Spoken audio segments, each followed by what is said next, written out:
Well, we are thrilled to have the New York Times best-selling author with us today, Lisa Wingate, a former journalist and inspirational speaker, the author of 30 novels and one fiction book, just amazing. Your book, Before We Were Yours, was a phenomenal hit. I believe you were on the New York Times bestseller list for over 110 weeks and Yeah. sold over 3 million copies. You are the Goodreads Choice Award winner for historical fiction and Southern Book Prize winner. Lisa lives in Texas with her husband and the cutest little dog named Huckleberry that I love following on social media, out there solving mysteries of his own. Thank you, Lisa, for taking the time to join us today. We adored your newest book, The Book of Lost Friends. Just loved it. We're here to talk with you about that today. Thank you for coming. Oh, it's my pleasure to be with you. Fun to kind of pop into your space and see the Christmas decorations and all that. That's wonderful. Yes, we're all ready to go. Well, Lisa, we are here to talk about your book, The Book of Lost Friends. And as Chris said, we adored the book. And I'm going to say we weren't the only ones. I apologize. My dog also I enjoyed your love it. book. And he said it was quite delicious. You probably have not had that review before, but that was his summary. But your book has been a top 10 Google Reads Choice Award winner. What a fantastic story. We loved the fact that this was a dual time story. And very briefly, I was just going to give our listeners a little bit of a background without giving away any spoilers in case somebody hasn't read it yet. But part of the story, it takes place during the time of the post-Civil War era. This was a time of incredible destruction and uncertainty, um, just a time in our history that sometimes we feel like we don't know a lot about it. Frankly, we know certain summaries. We may have done some things in school, but this was just such a personal reflection on that time. I just thought it was amazing. And we know that the book was inspired by these ads that were taken out by newly freed slaves who were trying to find their family and people who had been sold. Um, the contemporary part of the story is that of a modern day teacher, and she is struggling to keep her students' attention. She starts to introduce them to history and their history, which really is our history, right? Right. So just an incredible story. So Chris, why don't you, Our dive first in? question in the Book of Lost Friends, so many very different people are drawn together through the power of story. We have the newly freed young slave girl, we have the plantation pampered daughter, the Creole half sister, and then in the modern story, we have this wonderful first year teacher struggling to capture the interest of poverty stricken rural students in Louisiana. And you wove these people's lives together so beautifully that the reader and Krista and I could not help but feel this common humanity in all these very different people, these basic needs to belong and to feel loved, to have hope and a future. And we left the book thinking, wow, we are really all so much more alike than we are different. And I'm wondering, was that your intent when you began writing this story? Or did these characters take on a life of their own and maybe even surprise you? I think it's always a little bit of each. Every story for me, every writer's different. Some people really know the story at the outset, and they have the wall full of sticky notes of all the scenes they're going to. They could write it in any order because they know what's going to happen from beginning to end. And I never do. It's always a little bit of an adventure, a little bit of ongoing research, a little bit of what the history inspires, what the nonfiction part of the story inspires when I do the research. So this was a little bit of all those things. I did a ton of research prior to and a ton of research during the writing. And historians are great. I love historians, but I don't really like to get my history from a history book that's been filtered through a modern day historian or a historian in 1950 who was writing about history further back. I like to go back to original sources as much as I can. So I did, once I became aware of the Lost Friends ads, there are over 2,600, something like that, on the database online of those now. Wow. So I read hundreds of those. Every one of them is a story. Any of them could generate a story in your mind. I read one other great resource we have are the slave narratives, which were documented during the Great Depression by Roosevelt's federal writers working for the WPA. A lot of people don't know it, but some people built bridges and things for the WPA, but writers and artists went out and did what they call the folk life interviews. Wow. A subset of that were interviews with formerly enslaved people, the last surviving people who remembered slavery firsthand. And so I did a lot of reading in those, and it inspired a lot of the different situations and characters. The three historical characters come, kind of directly out of that reading and researching the area, because one of the things I learned, even though this is my home territory, Louisiana and Texas, but I did not know that the culture of slavery was a lot different, specifically in that South Louisiana area because of the French influence. And many of these wealthy men kept what they called left-hand families down in neighborhoods in New Orleans, where they had mistresses of color, some free women of color, some enslaved women, whom they raised families with down in these neighborhoods in New Orleans. And, so that became a part of the story and generated the Creole daughter. One thing I learned from the history, from reading the slave narratives, from reading narratives that were written in the time period, was about these interrelated families, and how those dynamics played out in all sorts of different ways. So the characters became a reflection of that. I'm always looking for who might be. One of the things that occurred to me as I read, as I started reading through the Lost Friends ads, is how many people are out there today. So this is 2,500, 2,600 ads. Many of them mention 10, 15 people, because these were big families who were trying to find each other.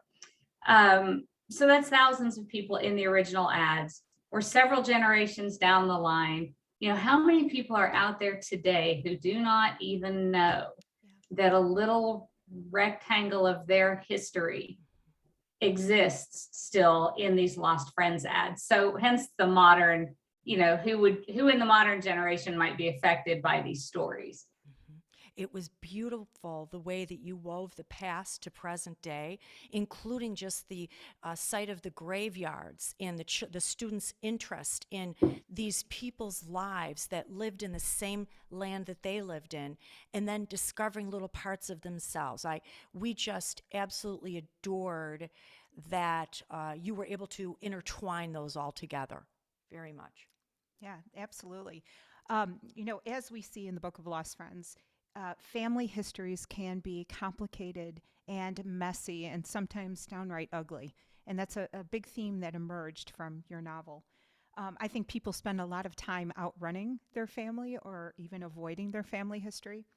And there was a line in your book that really struck me, that your past travels with you. You cannot outrun it and avoid it forever.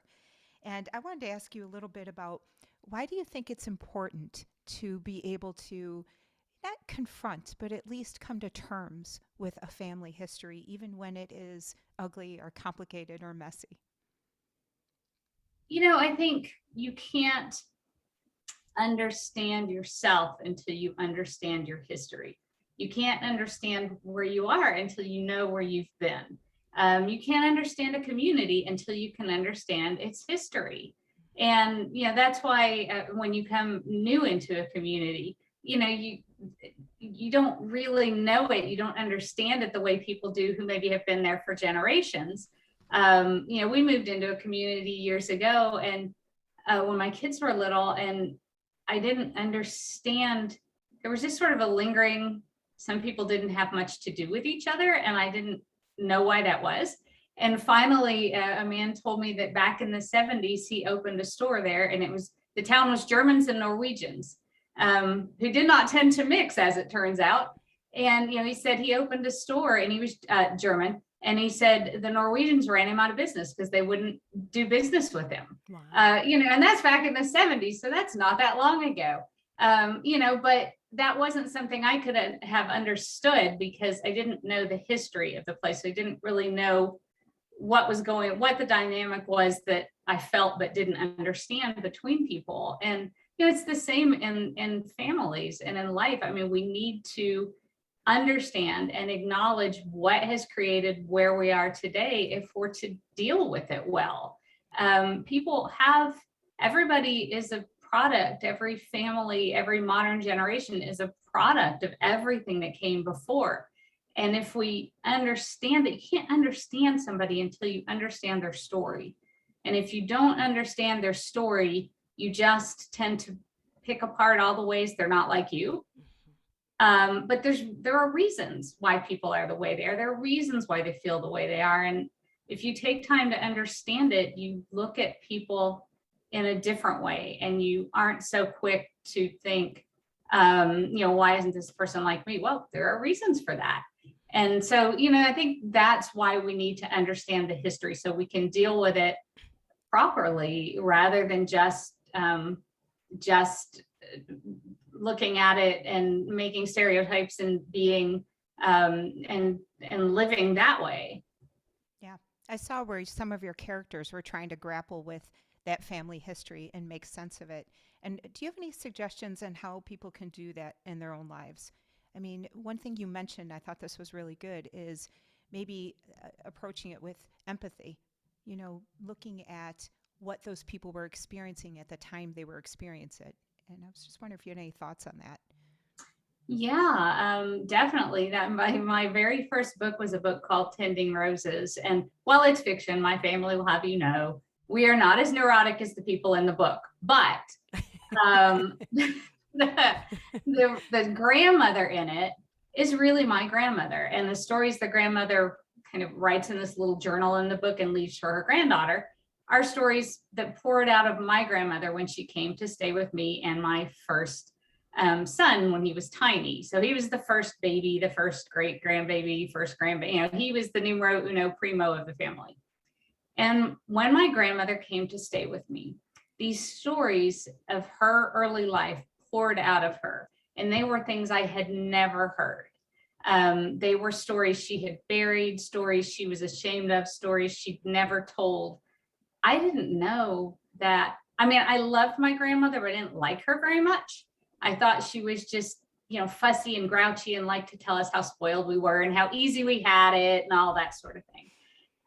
What I didn't know is that I'm just this one gap generation away from poverty, illiteracy, family abuse, mental illness, a little girl who wasn't sent to school until the census people found her at 9 years old and told her parents they'd have to send her. And, and their response was, well, she's only a girl. She can cook and she can clean, and we need her to help raise all these younger kids. I never knew that about her. And once I knew it, it explained everything that I didn't kind of like about her, that frustrated me about her, that I thought meant she didn't love me, or she liked her things better than she liked me. Well, she had never had any things as a young person. So protecting, making sure we didn't get the sofa dirty, seemed perfectly natural after I understood it. So, the first thing is listen to the stories. The second thing is preserve the stories. That when people read that book, the most often thing that people most often say back to me is, I wish I had gotten my mother's, my grandmother's, my father's, my father-in-law's stories down, but now it's too late. Yes. In fact, it's funny that you say that. I had recently reflected on that because I had asked my grandmother a little bit about her childhood growing up. And I never knew, for example, it was during Prohibition. And we were an Italian family in Niagara Falls. And she started to share some stories with me about how when she was very little, she would be walking through the neighborhood conveying, you know, parts and some of the ingredients and recipes for making illegal bootleg alcohol by the mafia. Funny. And I was like, wow, it's a very There's interesting an story. interesting. But it really did get me thinking we have to ask and we have to really have a nice atmosphere of discussion for these things, even when they are difficult things to talk about. I just love that, what you said, that answer. We actually were talking a lot about family relationships and history, the good and the bad. It's our history too. And it doesn't mean that we're stuck with it forever, that we can evolve out of there, but it is important. My next question centers on these beautiful, these heartfelt ads that you discovered for the lost friends that were in post-Civil War newspapers.